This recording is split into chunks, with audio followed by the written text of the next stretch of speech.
The ocean has swallowed entire ships.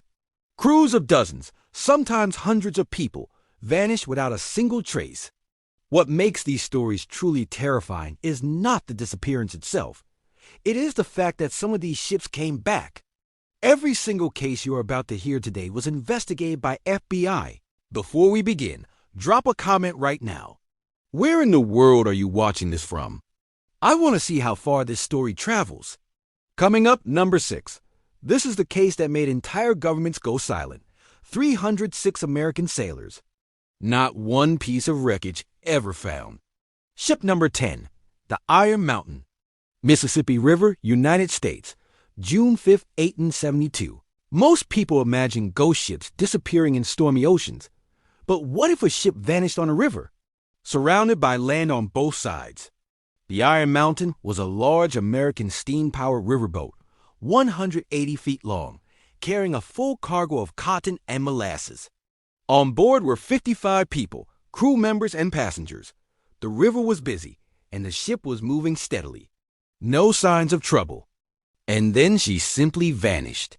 Hours later, barges the ship had been towing were found floating freely in the water, completely abandoned. But here is the detail. The tow lines had not been broken by force. They had been cut. Deliberately, cleanly cut. Search parties were launched. Both riverbanks were examined on foot. Underwater searches were conducted. Nothing was found. The Iron Mountain has never been found. It remains one of the most inexplicable disappearances in the history of American waterways. Ship number 9, the USS Sabrina. English Channel, October 17, 1917. The world is at war. The USS Sabrina was a British sailing barge. On October 17th, she departed from Falmouth, England, carrying a cargo of coal. 2 days later, she was found drifting off France. Completely intact. No hull damage. No signs of any struggle on deck. Her logbook was found open. The final entry was ordinary. Nothing suggested any kind of emergency, panic, or threat. But her 5 crew members were gone. No lifeboats had been launched. They were still secured in their positions. German submarines sank ships. They did not quietly remove crews and leave barges intact. It made no tactical sense whatsoever. Ship number 8, the Mary Celeste. Atlantic Ocean, December 4, 1872. Captain Benjamin Briggs, his wife Sarah, their daughter, and a crew of 7. 10 people in total, bound for Italy. The British vessel De Gradia spotted her drifting. The ship was moving erratically, sails partially set, no one visible on deck. The crew's personal belongings were still in their cabins, clothing, boots, items left as if their owners had simply stepped away. 9 days. For 9 days, the Mary Celeste had been sailing herself across the ocean with no one at the helm. Ship number 7, the Carroll A, Cape Hatteras, North Carolina, January 31, 1921. The Carroll A was completely abandoned. Every single one of her 11 crew members was gone. In the ship's galley, investigators found food actively prepared and cooking on the stove.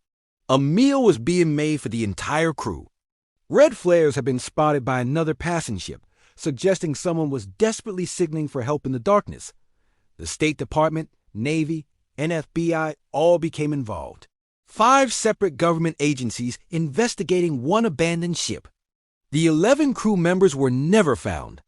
It remains to this day one of the greatest unsolved mysteries in U.S. history. Ship number 6, the USS Cyclops. Atlantic Ocean, United States Navy, March 1918. This is the one. Of every case we are covering today, this is the one that silenced an entire government. This is the one that the United States Navy has never been able to explain. Not in 1918. Not in 1945. Not today. The USS Cyclops was not a small fishing boat. She was a United States Navy fuel ship, 542 feet long. She weighed over 19,000 tons when fully loaded. She had a crew of 306 American sailors and officers. On March 4, 1918, she made a brief stop in Barbados. She was inspected. She was cleared. She never arrived, No distress signal was ever sent. The USS Cyclops went completely silent from the moment she left Barbados. A 542-foot United States Navy warship simply stopped communicating and never appeared again. Nothing was found. No wreckage, no debris field, no oil slick on the surface. The ocean gave back absolutely nothing. President Woodrow Wilson stated the disappearance was the most baffling mystery in the history of the United States Navy. German submarine attack? But German naval records captured after the war showed no record of any attack on the Cyclops. Mutiny? Her commander, Lieutenant Commander George Worley, was known to be an extremely harsh and deeply unpopular officer. In over 100 years of searching, nothing. 306 American sailors, gone without a single word.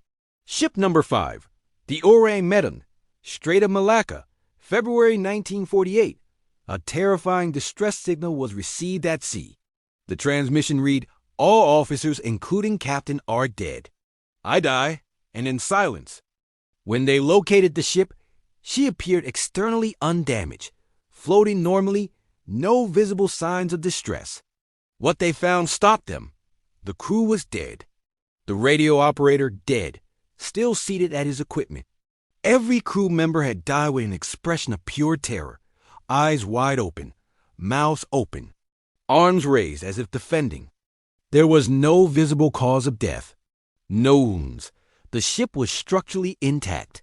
The cargo was undisturbed. Then smoke began rising. Fire broke out. The Orang Maiden exploded and sank to the bottom, taking every answer with her. Ship number 4, the Libov Orlova, Atlantic Ocean, January 2013. This ship did not disappear into history. It disappeared in 2013. In January 2013, the tow line connecting the Libov Orlova to the tug vessel snapped in the North Atlantic. An abandoned, unmanned 4,251-ton cruise ship was released into the open ocean and allowed to drift. And then the tracking went dark. A cruise ship the size of a city block simply vanished somewhere in the North Atlantic. But the detail that captured the world's attention was what was reportedly on board. Rats had colonized the vessel. A ghost ship, drifting somewhere in the Atlantic Ocean right now, carrying a cargo of cannibal rats. And nobody knows where she is. Ship number 3, the Carroll A. Deering, Cape Hatteras, North Carolina, January 31st, 1921. We mentioned this ship briefly before, but the Carroll A. Deering deserves its own full story, because no summary does justice to how deeply disturbing this case truly is. The Carroll A. Deering was a brand new American commercial schooner, 5 masts. Built in 1919 in the state of Maine, she was modern, well-built, and well-equipped. A new ship on a routine voyage with an experienced crew. In the autumn of 1920, the Carroll A. Deering departed from Norfolk, Virginia, carrying a cargo of coal bound for Rio de Janeiro, Brazil. The voyage south went largely without incident. She delivered her cargo. She began her return journey north toward home. On January 28, 1921, the Carroll A. Deering passed the Cape Lookout lightship off the coast of North Carolina. The lightship keeper, Thomas Jacobson, noticed something immediately unusual. The crew were gathered on the bow in a strange and disorganized manner. One of the men shouted across the water that the ship had lost both of her anchors. This was unusual. But what was alarming was that the man who shouted this message was an ordinary crew member, not an officer. 3 days later, the Carroll A. Deering was spotted hard aground on the Diamond Shoals. On February 4th, a boarding party finally reached the ship. And what they found has never been explained. The ship was completely abandoned, all 11 crew members gone. In the ship's galley, food was actively being prepared. Pots were on the stove. A meal was being prepared for the entire crew, as if 11 men were minutes away from sitting down to eat together. The crew's personal belongings were untouched. Clothing, personal documents, items no sailor willingly leaves behind. The steering mechanism had been deliberately disabled. The ship's official logs were gone. Red distress flares had been spotted the night before. Someone was alive and desperately signaling for help hours before the grounding. Mutiny? Piracy? The investigation closed in 1922. Officially inconclusive. 11 men, a brand new ship, and no answers. Ship number 2, the SS Doria, Atlantic Ocean, July 25, 1956. The SS Doria was an Italian ocean liner, 701 feet long. She was considered one of the most beautiful ships of her era. On July 25, 1956, she was 45 miles south of Nantucket. The weather was thick fog. At 11:10 p.m., a Swedish liner struck her. At 10:09 a.m. the next morning, she rolls onto her side and sinks, and that is where her second story begins. The wreck became known as the Mount Everest of scuba diving, and she began killing the people who came for her. Since 1956, the wreck has claimed at least 22 divers. Strong currents, zero visibility inside. Divers have entered and never come back out. Ship number 1, the USS Baychimo, Arctic Ocean, Alaska, October 1931. The SS Baychimo did something no other ship in history has ever done. She came back, again and again, for 38 years. In October 1931, she became trapped in pack ice near Carroll, Alaska. During a blizzard, the ship vanished. But the Baychimo had not sunk. Days later, she was spotted drifting 45 miles away. The crew determined the ship was too damaged to survive. Over the next 38 years, she was spotted and boarded by dozens of different people. In 1939, she was spotted again. In 1962, 31 years after she was abandoned, she was seen still drifting, structurally intact. The last confirmed sighting was in 1969, 38 years after total abandonment. After 1969, nothing. The ghost ship that refused to die remains missing to this day somewhere beneath the Arctic waters. Before we close today, you stayed until the end. So here are 2 cases that did not make our main list. Not because they are less disturbing, but because what you are about to hear is so strange, so well documented, and so completely without explanation, that we saved them specifically for the people who made it this far. Consider this your reward. Bonus Ship 1, the Resolute, Arctic Ocean, August 1854. In August 1854, a British Royal Navy ship called the HMS Resolute was abandoned in the Arctic Ocean. She had become hopelessly trapped in pack ice during a search expedition for the lost Franklin expedition.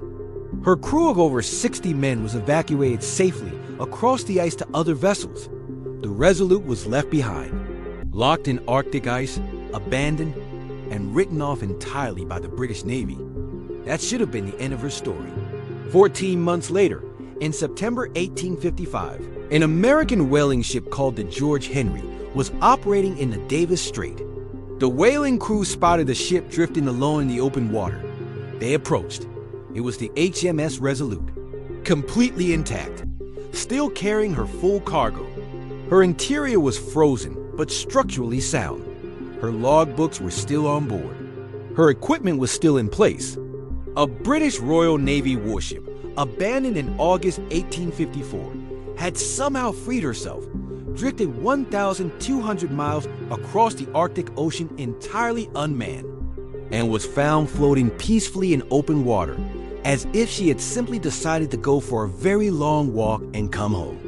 The American crew boarded her, repaired her, and sailed her to Connecticut. The United States government purchased the Resolute and returned her to Britain, a gesture of goodwill between the two nations. Queen Victoria personally visited the ship when she arrived in England. When the Resolute was eventually decommissioned, Queen Victoria ordered that her oak timbers be used to build something that would last. A desk, a large ornate writing desk, crafted entirely from the wood of the HMS Resolute, was built and presented to the United States. That desk has sat in the Oval Office of the White House ever since. President Kennedy used it. President Carter used it. President Clinton used it. President Obama used it. The desk at which the most powerful person on Earth conducts the business of the United States was built from the wood of a ghost ship that survived the Arctic alone for 14 months and found its own way home. The next time you see a photograph of an American president sitting at the Oval Office desk, you are looking at the ghost ship, Resolute. Bonus Ship 2, the Marlborough. Between New Zealand and England, January 1890, this is the case that maritime historians argue about most fiercely. Because what was found on this ship represents something with no rational explanation. The Marlborough was a Scottish sailing ship, a full-rigged iron vessel. In January 1890, she departed from Lyttelton, New Zealand, carrying a cargo of wool and frozen mutton, along with a small number of passengers. She was bound for Glasgow, Scotland. Her crew numbered 23 men. The voyage was expected to take several months, a long but completely routine commercial passage. The Marlborough never arrived in Glasgow. No distress signal was received. No wreckage was found. No bodies washed ashore. She simply did not arrive. Search efforts were made. Inquiries were conducted. And then the case was gradually set aside. The Marlborough was listed as lost at sea, presumed sunk somewhere in the South Atlantic.